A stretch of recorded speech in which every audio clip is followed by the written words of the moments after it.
Всех приветствую, это видео будет типа влога. Сам потому что не ремонтировал, поэтому расскажу, что типа произошло с моим автомобилем. За 50 тысяч километров я уже третий раз, считай, лезу в задние тормоза.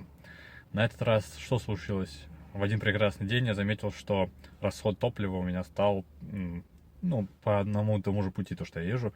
Обычно где-то 9 литров, 8,5-9 литров, а сейчас стало 10,5. Я такой, что случилось? Много мыслей было в голове, но первым, что я попробовал, это потрогал задние колеса. И заднее правое было прям очень горячее. То есть диск тормозной не был красный такой, что он светится прям, но он, видимо, колодки там подзакисли. Этому, конечно же, предшествовало то, что я менял недавно, 10 тысяч километров назад, задние колодки.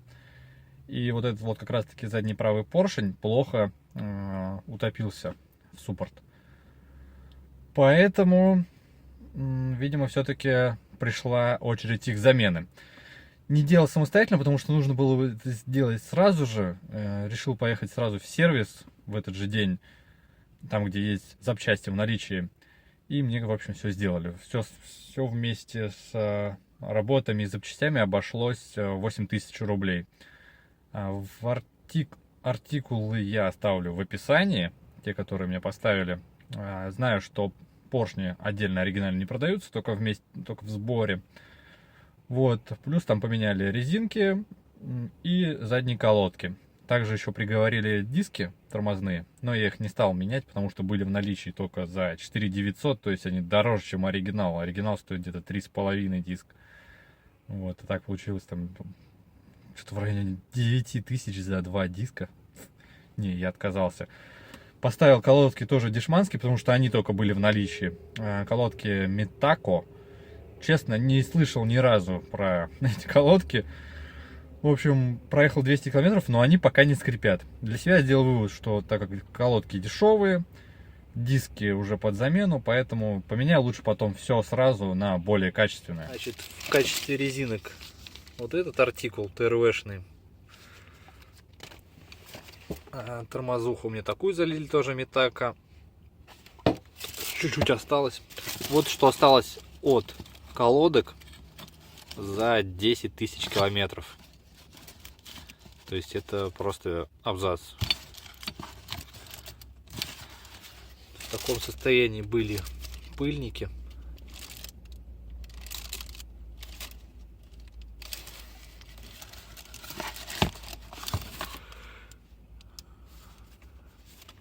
То есть они даже не порваны, то есть с ними все в порядке.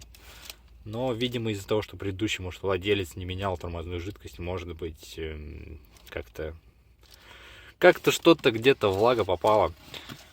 Это поршень с левого колеса заднего, то есть в более-менее еще нормальном состоянии. Но он утапливался вполне без усилий. А вот этот вот совсем съеденный, это поршень с правого колеса, поэтому он как раз таки и закис. Конечно, можно было бы очистить эту ржавчину, заполировать это до зеркала, но я решил, что пофигу, лучше пускай поставят просто новые поршни. Плюс еще дополнительно почистили скобы, чтобы колодки еще легче засовывались.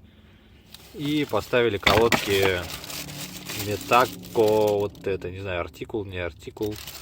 Артикулы в цифровом виде оставлю в описании. Что-то в районе там, по-моему, 700 или 800 рублей колодки стоили.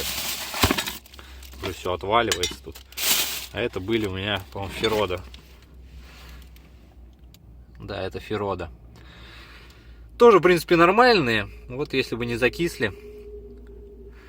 Но диск они по-любому испортили. Но пока все тормозит прям идеально. Мне нравится.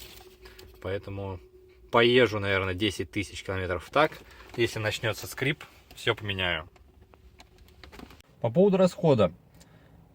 Снизился практически на литр уже расход топлива средний. То есть обычно доезжал до дома 8,5-9, как я уже говорил. Сейчас там на видео вставлю вчерашняя поездка. У меня получилось там, по-моему, 7,6, 7,7. Но это было еще дополнительно с пробкой. То есть если без пробки было бы где-то 7,2.